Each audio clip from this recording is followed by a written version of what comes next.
So my little neighbor girl came to my door yesterday and she asked me if I could invite her over for dinner. I was a little bit confused at the question, but I stepped outside and the odor that came from this little girl was so overpowering that it took me back for a second. She told me that she was hungry and she didn't know where her mom was and that she wasn't allowed to ask people for food, but if someone invited her over for dinner, she was allowed to go. It was so concerning because like how many strangers had she asked if she could have dinner in their home?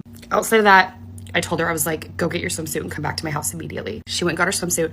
She came over and I tried to be creative because this little girl needed a bath. She put her swimsuit on, she goes outside with my daughter and I put the sprinkler under the trampoline so that could at least rinse her off. And they played for like an hour out there. I took her clothes and I threw them in my washer. When I grabbed them to put them in the washer, that odor was so bad that I gagged. I guarantee you that she had not changed articles of her clothing in well over a week. When they were done on the trampoline and I was making dinner for them, I ran a hot bath with bubbles and I put both of the girls in the bathtub in their swimsuits, made it a game for them, and she asked my daughter, can you please wash my hair? I asked her, you know, how long it had been, and she said she couldn't remember the last time she had her hair washed. So my daughter washed her hair, and when she got out, I put clean, warm clothes on her, I gave her a hot meal, and while she sat there and ate, I sat behind her, and for over an hour, I brushed and detangled her hair. I don't understand how a parent can be so neglectful that not only are you okay with your child being out smelling the way that she was, living in those clothes where she's a little girl, she can get infection, there's so many things that can happen, but like the tangles in her hair, I just don't fucking get it. I told her to come to my house anytime she needs a hot meal. I told her she can come over to my house in the mornings before school and I will make sure she has breakfast before the girls go to school. Make sure she has clean clothes on. And it's really sad to me because in my brain, I'm like, you know, we got to get people involved, but like, then I can't be that safe space for her. And I don't have faith that our systems can give that to her. I'm so glad that our house is a safe space for these children. And I'll just never understand the parents that are okay with raising their children this way. A story time on how I hung out with a football player who ended up worshiping the devil. Okay, so he came and picked me up from my friend's house. I was like, hello, like greeted him, whatever, it was normal. And I knew he was like a little bit of like a crash out. And his seat is all the way back and he's like sitting up, but his seat's all the way back. And I was like, is that really comfortable? And we start driving and it's like 5 minutes and I'm like, oh, like, do you not, it's silent. And I'm like, so like no music? And he was like, I just want to talk to you. So I was like, okay, that's like sweet, I guess. So we finally get to his apartment and he lives in like a place that used to be a church. That's what he told me. And like my roommate's in here, like it used to be a church. So we get to his apartment and he parks in handicap. He has a handicap thing for some reason. And then we start walking inside. We had to take like 3 different elevators because the apartment is like set up really weird. And like to get to like where his apartment is, like we had to take, I think it was 2 or 3 separate elevators. When I first walked in, there were portraits of his dog everywhere and just like statues of his dog, and every picture was like of his dogs. And I was like, oh, you must love your dogs. So we're sitting on his couch and we're just like talking about random stuff.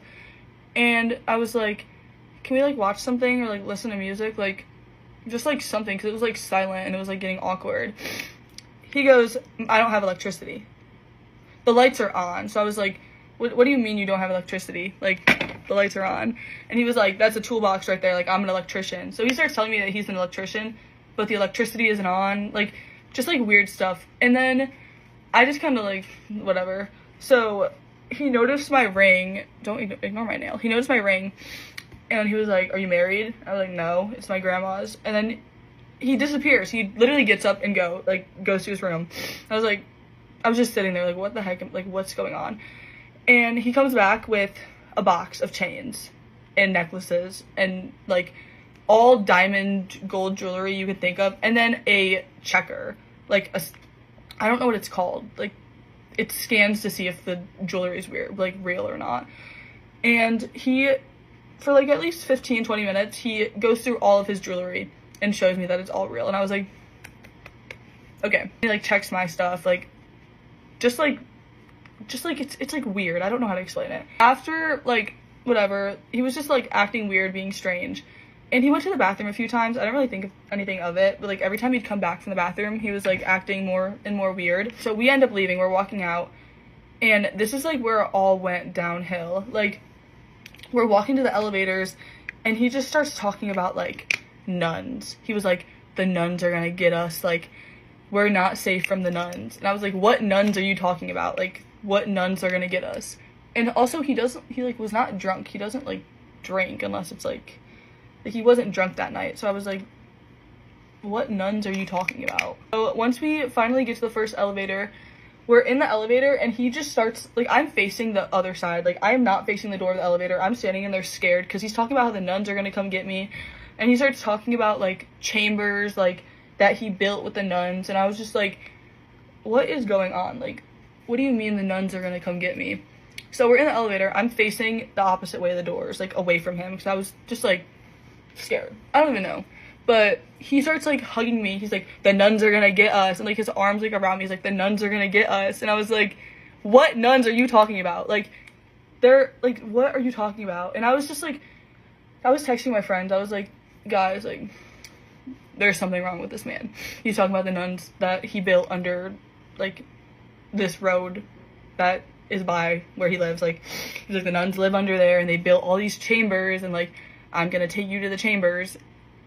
What? We get in his car and he's just talking about the nuns, like the nuns, like, will not shut up about these stupid nuns and chambers that he built.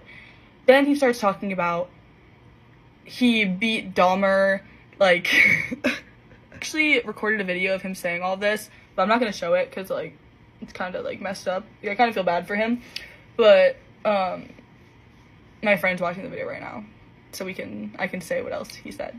Okay, I just read back some of the texts I sent my friend, and so he also, like, there was just some weird things he was saying to me, like, when I first went there, and he was just like, I'm gonna dye my hair maroon, and I was like, oh, why maroon? And he just wouldn't tell me. He was just like, maroon, like, he just kept saying maroon, and then he was like, I told him I just got my hair done. He, like, kept playing with my hair and, like, touching my hair, and I was like, bro, like, just acting, like, strange. And then he was like, you need to paint your nails lime green. And I told him I, like, didn't like the color purple or something, and he got, like, really offended and really mad at me.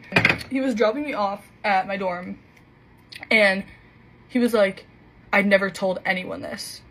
And I was like, it can't get much worse than this. Like, what? He was like, I see people. I have an imaginary friend. And I was, like, in my head, like, I was like, he's trolling, whatever. He's like, I never told anyone this. Like, I feel like I can tell you this. So, obviously, I go, oh, I have an imaginary friend, too. Her name's Sharkista. And he was like, oh, my God, no way.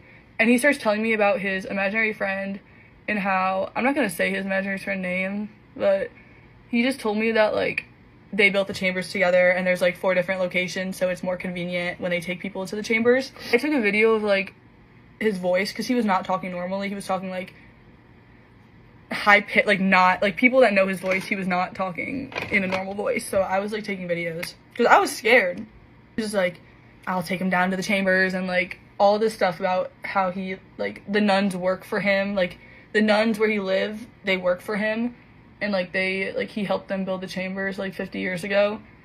He's not even 23, so I don't know what he's talking about. Like, everyone knows him as, like, a crash out. Like, everyone knows he's a little crazy. But, how I found out he, like, worships the devil. So after this whole thing happened, my friend was, like, kind of, like, stalking his Instagram. And he had some posts put up, like, that were literally pictures of demons. And all the comments, like, bro, like, this is too far, like, you sold your soul. Every single comment has, like, thousands and thousands of comments on this one picture, and it's just like, bro, like, what are you doing? Like, you need help, you need Jesus. And also, like, on his body, like, his tattoos, some of them are literally, like, 666, like, demons, like, all over his body. And, like, we were kind of talking to some people on the team, we were like, is this normal? They were like, we believe it, but, like, we've never, like, seen him crash out that bad, or, like, start making up stories about how he built chambers and how, like, he's with all the nuns underneath the roads. That's my story on how I hung out with D1 crash out. Let's talk about all the times I was cheated on in high school. Now I totally understand why my parents didn't want me dating until I was like 18 because these men are crazy and of course I never listened. But you know, I'm just a girl who wanted to be loved, so this all starts in like 3rd grade. I will not be counting any of the relationships that I had outside of high school. This is just when I met this particular boy. So this boy always got me in trouble. Up until my 8th grade year in middle school, he was always getting me in trouble for something. My parents literally hated this kid, but me and this kid dated my freshman year of high school. We were together literally for 6 months and we never kissed. I should have known it was a red flag when I was with him and he was telling people we were doing things that we weren't. We literally never even hung out outside of school. My parents never let me see him. I think I went to his baseball game once. When we were together, I always heard of people telling me that he would ask for other girls' pictures while he was dating me. But you know, little old me could not even comprehend that you could want someone else when you were in a relationship, you know? So I never believed anyone until one day this girl that used to go to my school literally showed me screenshots of him asking her. Like, he tries to deny it, but like, it's time stamped. I see when he asked, so we break up. You cheated on me, we're done. And unfortunately, that wasn't the worst thing that this kid did to me. That will come into play a little bit later because he moved to Florida and ended up dating the famous girl that he had on his home screen when we were literally together. We'll go back to that. Anyway, I am heartbroken. You know, my first relationship down the drain, he cheated on me. It's finally summer, so you know, I'm like, hot girl summer, I'm going into my sophomore year. I end up meeting this kid because I was camping and he was staying at the same campground as me. This kid was a red flag since the second I met him. I probably should have never talked to him. But again, I was young. Red flags looked green. So you know, we talk, we click, we date. This whole time I'm thinking he's 16 because I'm 16. That will come into play in a little bit. But anyway, we hit it off. We're dating now. So past the camping trip, we don't see each other much. My parents did not like him. I barely get to see him. So he like makes a joke about getting play. First of all, at that age, I don't get that out. So I'm like, well, haha, you don't get any because you're dating me and you haven't even seen me. Blatantly tells me to my face that he just like hooked up with a girl the day before. My boyfriend told me to my face he's been cheating on me with the girl that I thought he was best friends with. Like, what? This kid also did some other horrendous stuff. He would literally tell me to kill myself, like, all the time. Honestly, I dodged a bullet. I'm glad I got out of that because he ended up dating a different girl, cheated on her with the same girl that he cheated on me with, and then got arrested basically for beating his girlfriend up. Like, what? Oh, and I found out after dating him for like 3-4 months that he was literally 14 the whole time. He was an 8th grader. I was dating an 8th grader. He didn't go to my school, so I had no idea, but like, what? So, you know, right after that relationship, what's healing? There's no such thing as healing in my mind. So I end up talking to this guy that hits me up. He goes to my school. I've heard of him before. I also probably shouldn't have talked to that kid the whole time we were together. Everyone was like, what are you doing, Kendall? I don't know. So me and this kid talked for like 4 months. We never were really dating until like the 5-month period. And so we were kind of together for like 6 months. Me and this kid talk, date, whatever you want to call it. It was so toxic. Like, I probably should have ended it way before I got blindsided. But basically, he has this ex that moved to Florida that he was with for like 2 years before me, and the whole entire time we were together, he would call her. They would say, I love you. Like, she sent me all the text messages, and basically they were still dating the whole time I was with this kid. Like, what? Can you imagine my mental state at this point? Just back to back to back getting cheated on. I was like, what is going on? Like, we would like FaceTime at night and stuff. He would always wait until so late to call me because he would say he was talking to his mom or his dad, or sometimes we would be on the phone and he'd randomly be like, oh, my dad's calling me. It's 2 a.m. No, the whole time it was her. Like, what? So yeah, again, I did dodge a bullet because I'm pretty sure he just went to court for like drugs or something and couldn't even attend the rest of our school year. I don't even know if he graduated with us. Pretty sure he did, but all I know is he wasn't even allowed to be at school for the last like semester. Like, what was I doing? What was I doing being with someone like that? I don't know. Forgot to do my brows. Back on the first kid that basically ruined the entirety of high school for me, I think I'm just gonna do a whole separate story time on that one. This kid is awful. He's literally the epitome of an awful person. He was dating a famous chick who literally was so freaking pretty, cheated on her 3 times. 3 times. I've talked to this girl about his actions. Anyway, after all that, going into my junior year, I finally met my boyfriend who honestly treats me so well, and it's so hard being in a good relationship after all that. Looking back now, it doesn't matter. Like, I look at it and I laugh, but psychologically, you do get burned by that. Like, my trust issues are so rooted deep, like, it is bad. So when your parents tell you to wait to date, they are completely right, because when you finally find someone that it should work with, it makes it so much harder to actually work because your brain is messed up from all the other guys. But yes, unfortunately, the only things close to serious relationships I had, I ended up getting cheated on. So fun times, high school is so fun, boys suck. The time I had a stalker. So unfortunately, yes, this is a real and true story, and it is pretty scary. It's also a long story, so I don't know if I'm gonna be able to tell the entirety of this thing, but I'll start at the beginning. My sister and I were in high school, and we did post a lot about what we were doing constantly in our town. One of those things being that we would frequent Sonic. We would never post when we were actually there, but it's the fact that we were at Sonic consistently on our posts that's what's important. Somehow, and I still don't know how, this stalker figured out which Sonic it was that we were frequenting. One day, my sister and I are in our Jeep, just driving around. We decide to stop at Sonic for a drink, okay? We stop for a drink, don't think anything of it. Little do we know, the stalker is at this Sonic. We later found out that this guy had been basically going to the Sonic every single day, sitting in his car waiting to see our Jeep come to this Sonic, and then when he did see our Jeep, he decided to follow us home.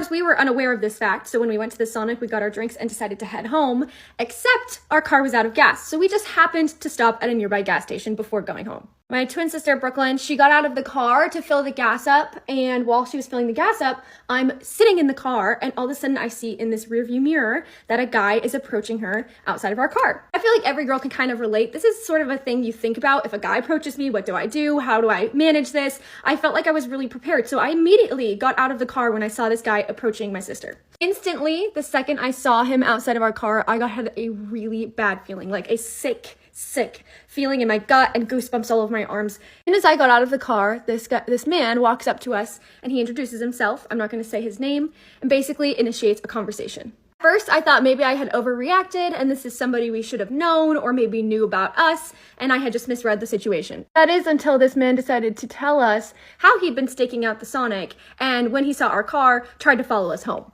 My sister and I are both action people, and we were clearly starting to get concerned for our safety. So my sister finishes up filling the gas tank and immediately jumps in the car and starts the car. Meanwhile, I'm still on the outside of the car, sort of cornered by this guy. So this guy finishes up telling us how he literally tried to follow us home, and I'm just trying to get away from him. He slipped away, ran to the car, and we drove off as fast as we possibly could. After I get back into the car and we drive away, I am sobbing my eyes out. My sister's sobbing her eyes out. We call my dad and let him know what happens. Obviously, we don't drive straight home. We basically take every different route possible to make sure that we were not being followed. Unfortunately, that was not the last time we saw this man or would hear from this man again. After the stalker had tried to follow me home, I didn't see him again for a couple of weeks. One day, my friends and I decided to go to Chick-fil-A. It's Chick-fil-A day. Almost everyone in town is there.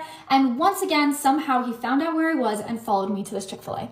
After waiting in line for a second, I noticed him and started to freak out. I also noticed that he was wearing the same pair of red tennis shoes as the first time I saw him, which is an important detail for later. Soon as I noticed him, I ran out of the Chick-fil-A. My mom and my friends followed with me. As I exited the Chick-fil-A, so did he, and he started to chase me. I ran all the way to my car trying to avoid him. He meets us at my car. We promptly get in the car, roll down our window, and say, "Please leave me alone and stop following me." I said that, he responded and said, "I promise I'll leave you alone. I just wanted to drop a letter off at your house. You'll find it in your mailbox." Huh?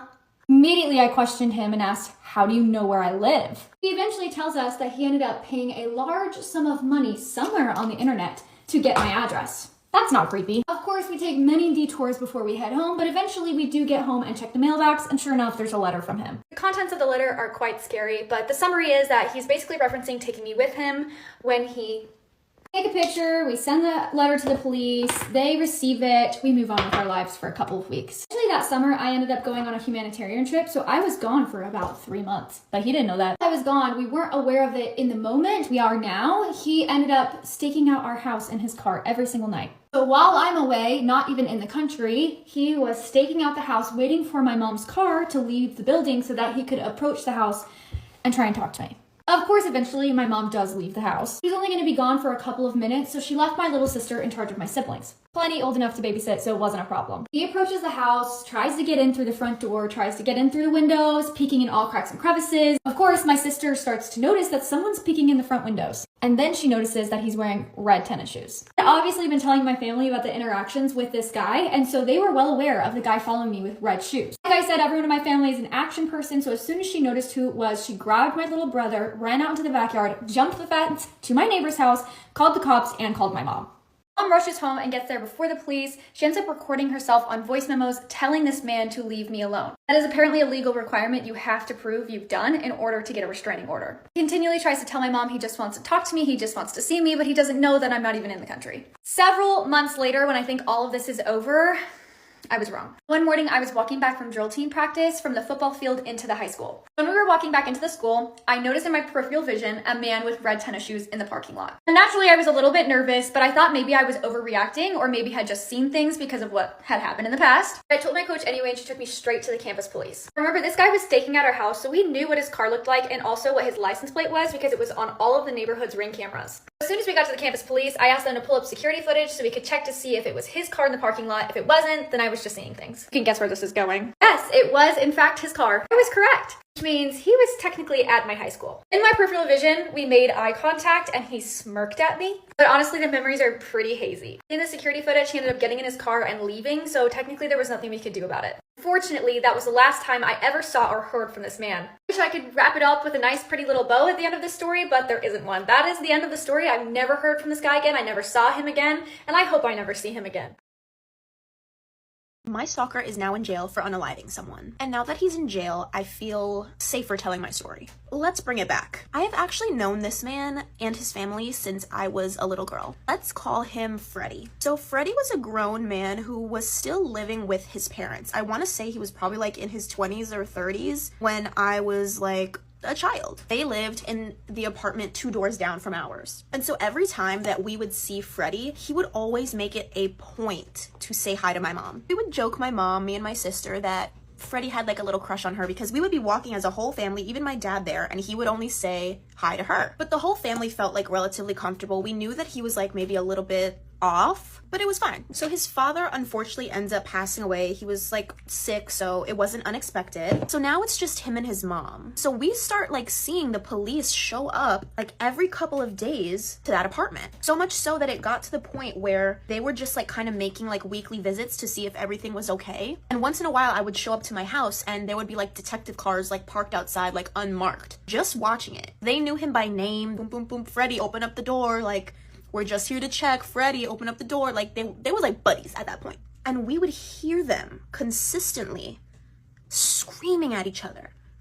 And it just got so much worse as time went on. We end up finding out Freddie is a diagnosed schizophrenic, which is not bad in itself. But he was always like really good on his medications. Everything was fine. We never saw problems until he decided to go off, which was, of course, around the time where the police would be showing up to this apartment. So now I'm in my 20s. The mom is like pretty sickly and they're fighting quite a lot. We end up finding out, I'm not even sure who from, he was like physically abusing the mom. This continues to go on. And around this time is the time where he would start shifting his focus from my mom to me. It started off like pretty innocent. He would just see me and say like, hi Kayla, and sometimes start like a little conversation. But then I started to see him like a lot more than usual. In these conversations, he would always tell me how beautiful I was, how stunning I was, and how much I looked like his wife. Who's his wife, you may ask? In Freddie's mind, he was married to J-Lo. Now, in these little hallway conversations that he would stop and have with me, he would tell me that he knew J-Lo from the Bronx when she was it's funny now because of all the memes. They were like dating and they wanted to get married, but it just didn't work out because she got famous. He bought her a ring and that he proposed to her. Obviously, I knew he wasn't on his medication, so I just like, you know, I was like, oh wow, that's really cool. Like I had no idea. I had to just play that part and keep myself safe. But over time, he continued and continued telling me, you look exactly like my wife. You remind me of her. And so I'm like, fuck, this is about to get bad. So this would continue every single time I saw him, which was getting to the point where it was like every single day. Just seeing him in the hallway escalated to him knocking on my door at random points in the day to come see me. There was one particular time where I was home with my grandma and her home attendant, and I hear her open the door and I hear Freddie's voice. She's like, no, she's not home. You need to get out of here. And so I'm a little bit confused. I'm like, you know, it's not a big deal. Like he knows where I live. He lives right in the other apartment. Like I'm just gonna go say hi to appease him. We will find out why she said that in a little while. Obviously, he was doing that stuff to his mom, so I know to be wary. As a woman, I felt like I kind of had to play it smart. The man knows my apartment number, for crying out loud. So he pulls up a picture of this really well-known mansion in our area, and he starts telling me that he's gonna buy it. And I'm like, that's really cool. Like, and mind you, our apartment's like teeny tiny New York City apartments. I'm like, what kind of money you got? But anyway, so he starts telling me, yeah, I'm gonna buy it, like, for you and my son and my wife, and we can all live there together. Mind you, he's showing me the picture of this well-known mansion on Google Images. And so I'm like trying to laugh it off because now I'm uncomfortable. Now I'm scared. And in this conversation, again, he's consistently telling me how much I look like his wife, J-Lo, Miss Jenny from the block. So he's starting to get like more and more in depth about his son. So he tells me his son's name. It's Freddie. Let's go over this. I look like his wife, J-Lo, and his son's name is Freddie. And as he's talking, he's using the position of his wife, J-Lo, and myself interchangeably, as well as himself and his son, Freddie and Freddie.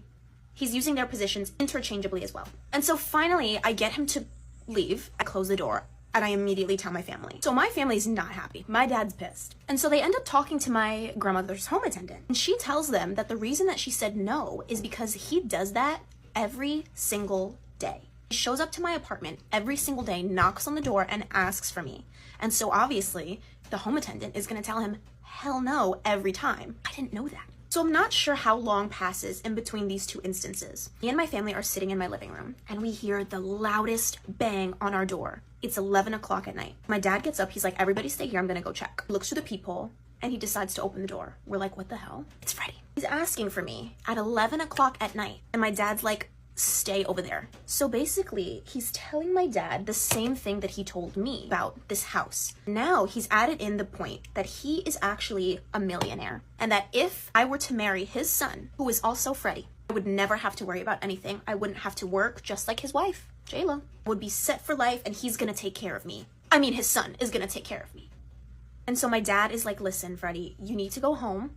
This has to stop. Freddie takes it well. Now it's to the point where gifts start to show up at my house. I come home to 24 roses in a vase with a teddy bear on it. I'm like, what's going on? The next time I get a gift, it's a dozen donuts, just because. So these interactions continue to happen. And it's starting to get to the point where it's way more concerning than it's ever been. When I would see him out, he would be like, hi, Kayla, say hello to me, try to start the conversation about his wife, J-Lo, aka me. But then there was one night where I saw him and he was beeline walking. Pretty much nothing behind his eyes, completely straight face, mouth even like kind of like slightly open, like he was not there. Walked directly past me, didn't even look in my direction. At this point is where it starts to get really bad. So after this, I do my very best at all costs to avoid this man. Now I'm freaked the fuck out. My parents are legitimately scared for my safety because we know everything that's going on in his home. However, if they see him or if I see him,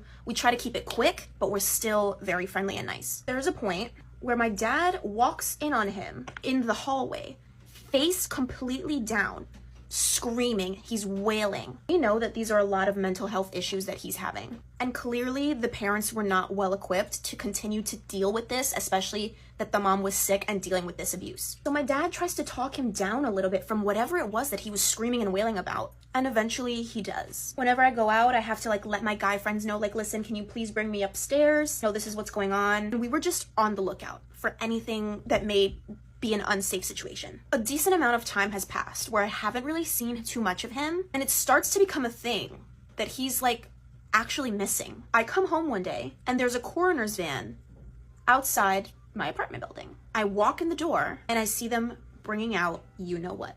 I'm stunned, but I get upstairs and guess whose door is wide open with police and a medical team? Freddie's door. Who was the person who was sadly taken away in the van? His mother. So at this point, everybody's minds are kind of wondering, could this have been him? Fortunately, it was determined that she had passed from natural causes. She was old and sick. However, Freddie is still missing. We have no clue where he is. For weeks. I bet you're asking, so who was the person that he unalived? Well, my mom tells me that she stopped in the pizza store next to our house to get a slice of pizza, and that the pizza guy started to tell her how he received a call from a prison in a different state, I won't say where, from Freddie. Freddie used his prison phone call to call the pizza guy and explain why he was in jail. I won't get into the full details of how this person was unalived. Truthfully, don't have all the information, but apparently it was some sort of accident. At the end of the day, it really is a sad story, but it was genuinely pretty scary for me and my family at the time. I truly hope that he does get the help that he needs. But yeah, everybody stay safe out there. Y'all are not gonna believe the date that I went on yesterday. Like, it's actually insane. So buckle up, get a snack, sit down. We're gonna get into it. So to start off, before the date even starts, he calls me and goes, hey, I'm gonna be about half an hour late to the game. And obviously he's the one with tickets, so I was like, well, looks like I'm gonna show up late then too.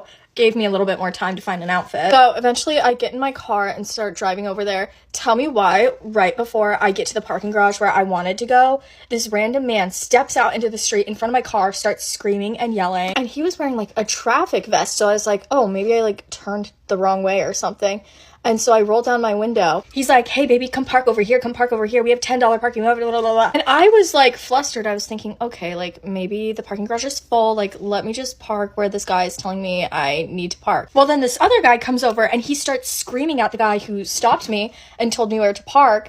And he's like, no, you can't park here. You can't park here. You're going to get towed. Like, come park over in my section. Come here, come here, come here. Come follow me. He's like, don't listen to him. Don't listen to him. Come follow me. Me, I'm not good with confrontation. And so I'm just like, what do I do right now? And both of these men are like yelling outside, and then these guys start yelling at each other, fighting with each other. Eventually I park where the second guy told me to park because I don't want to get towed. He had a sign that said $20 parking, but he gave it to me for 10. But honestly, that situation kind of freaked me out, so I didn't want to get out of my car. So I called this guy and I'm like, hey, can you meet me where I parked? And I told him the whole situation, and he came and stayed on the phone. He came and picked me up from the place where I was parked. And honestly, that gave him some brownie points because I was a little damsel in distress and I needed to be saved. And we get to the parking garage that I was originally trying to go to before these guys stopped me. Tell me why this man looks me in the eyes and goes, oh, I need to brush my teeth real quick. He pulls out a water bottle, starts brushing his teeth in the car. And then he takes some clothes from his back seat and starts sniffing them and is like, oh, I need to change. This smells good. Like, do you think this smells good? He puts it in my face and goes, do you think this smells good? I backed away because, like, I don't know, it could have been something to, like, I don't know. Honestly, at this point, I was a little bit scared, but the dude seemed nice. He just saved me, so I was like, you know what, like, I'm already in his car, like, it's gonna be fine. And then he asked me to get out of his car and turn around so he can change. You would think he's gonna change in his car, right? No, he changes out in the open in this parking garage. Well, I guess not out in the open, he was between two cars. He's like, I need you to be on the lookout for me, like, make sure no one's coming. And I was like, what? He's changing his pants. Obviously, I'm turned around. I didn't want anyone to see him, so I grabbed my jacket, and I'm holding my jacket out like this between the two cars, facing, like, outwards. I wasn't looking at him or anything, but facing outwards, holding my jacket. He's like, oh, you made me a little dressing room. Like, sir, you are about to get charged for public indecency. Anyways, this man finally gets dressed, and I'm just like, thank God. Like, thank God. And then on a date, usually I kind of expect the man to, like, lead a little bit, like, I don't know, that's just kind of an expectation for me. Well, we get out and he's like, yeah, I don't know how to find this place. We're walking around for maybe 20 minutes trying to find the entrance. But again, giving him the benefit of the doubt because, like, this is my first date after a breakup. And also, like, he just saved me from a scary situation. So giving him the benefit of the doubt. But it gets worse, okay? So finally we get to the box seats. Tell me why I get to this section and people are literally getting haircuts. Like, there was a barber chair and all in this section. I'm like, okay, you know what? Like, it's kind of cool. It's kind of a vibe, whatever. Yes, he won the tickets because he's, like, a big client of theirs. And there's, like, girls in there, and he just leaves me to talk to them. Okay, doesn't introduce me at all. I'm like, okay, I'm just kind of standing there like, whatever. I put my bag down, I put my jacket down. I suggested that we, you know, pull up a chair to the glass and watch the game. He's, like, so energetic, like, honestly, I think he could have possibly been on something. But again, giving him the benefit of the doubt, maybe that's just how he is. Maybe he's just a very energetic person. He's, like, so antsy, and he's like, I really need to use the restroom. And I'm like, okay, go use the restroom then. I will stay here. He comes back, and he's like, oh, I'm way more chilled out now. And I was like, that's good. So we don't end up actually sitting down. We were just standing in front of the glass watching the game. And I was like, thank God, like, now we're finally gonna watch the game. You know, the whole reason we're here. No, this dude, like, needs full eye contact while you're having a conversation, which I understand. Like, first date, you want to have a conversation, you want to get to know the person,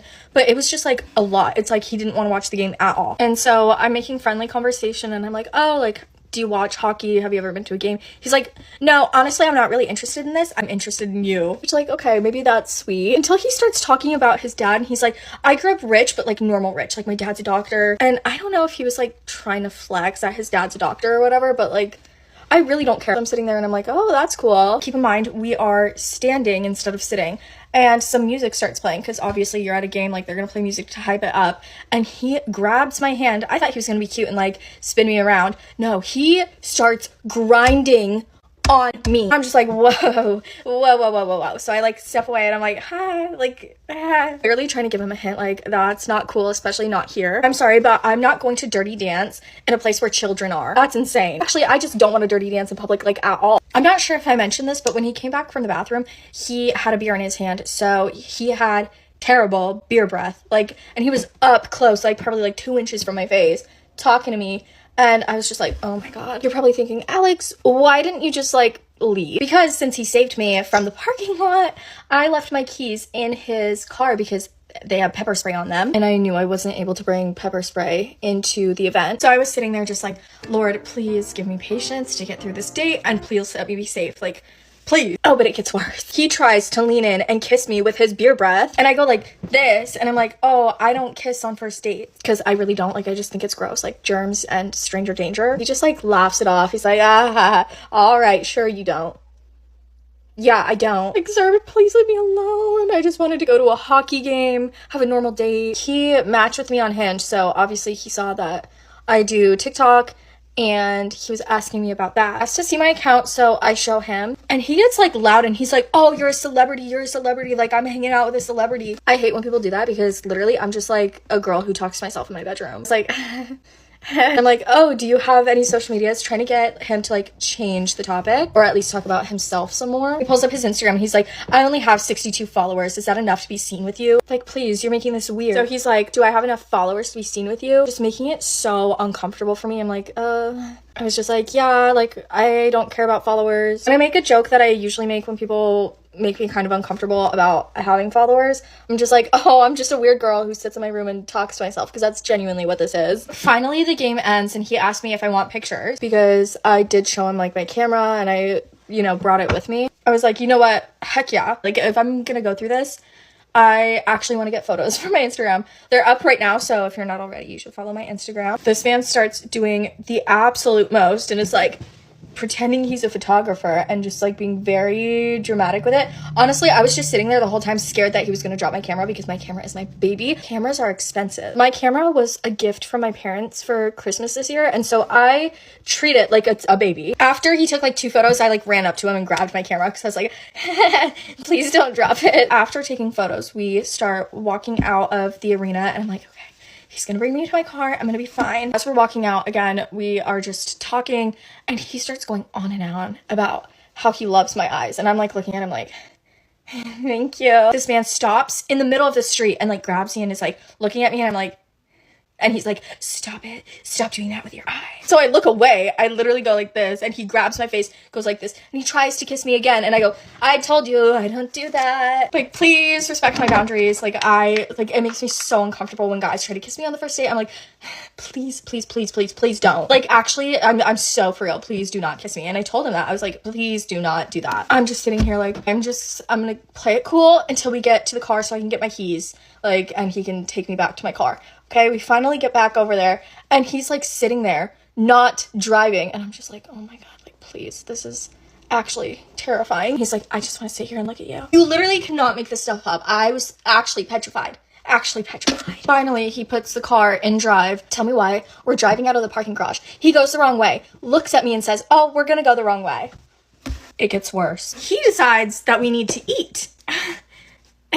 You know what? Yeah, fine. Like, let's get dinner. I'm not even gonna lie. I was kind of excited because I love Mexican food and we went to a Mexican restaurant. But we go in, we sit down, and it's time to order food. And I order a Diet Coke and he looks at me and he's like, why don't you order a margarita? Like, you can drink.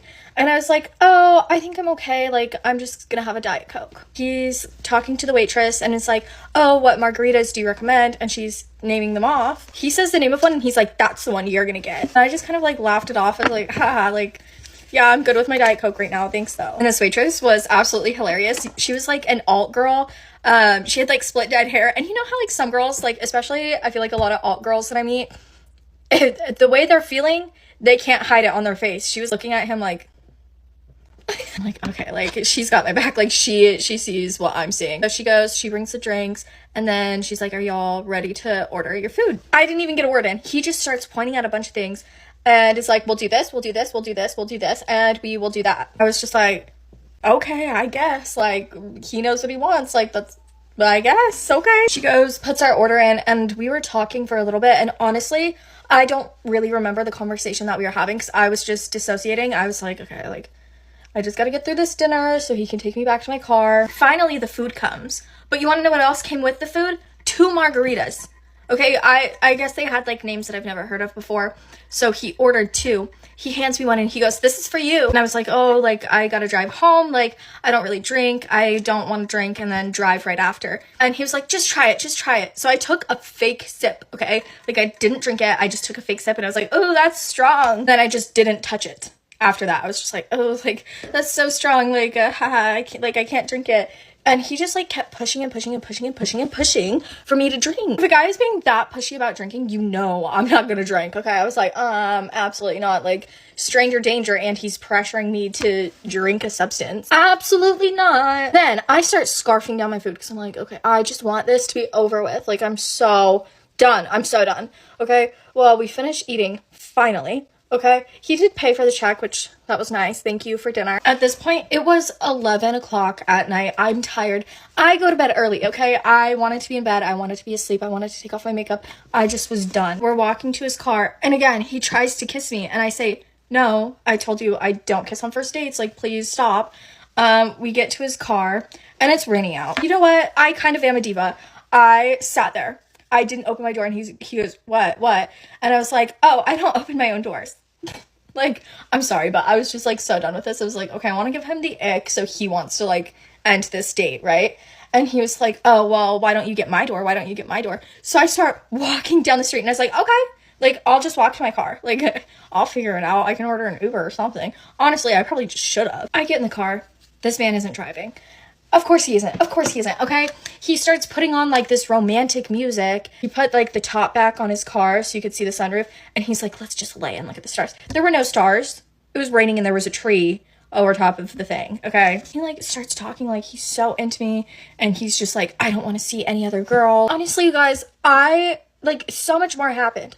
I'm exhausted talking about this. I'm sure you're exhausted listening to this. And to make matters worse, I found out that my ex was at a bar with the girl that I knew he would be out with. Like, I'm not gonna lie, I broke up with him for a reason, but it still hurt to find that out. It just was not my night. Finally, I get to my car and I drive home. He starts blowing up my phone, asking if I made it home safe, and I said that I did. He's been blowing up my phone all day, trying to text me. I haven't read most of the text, honestly. I saw one this morning that was like, good morning, starshine. The earth says hello. It was like a meme. Oh, and the guy lied about what he does for work too. If any of you have seen SATC, I feel like I'm Charlotte York. Honestly, what keeps me going is knowing that my future husband is somewhere out there. And one day we're gonna fall in love and get married and have lots and lots of babies. But anyways, divas, I love you. My date is in an hour, so I gotta get dressed and get going. But your person is out there if you haven't found him yet. I know my person is out there. But I love you. Have an amazing day. Bye.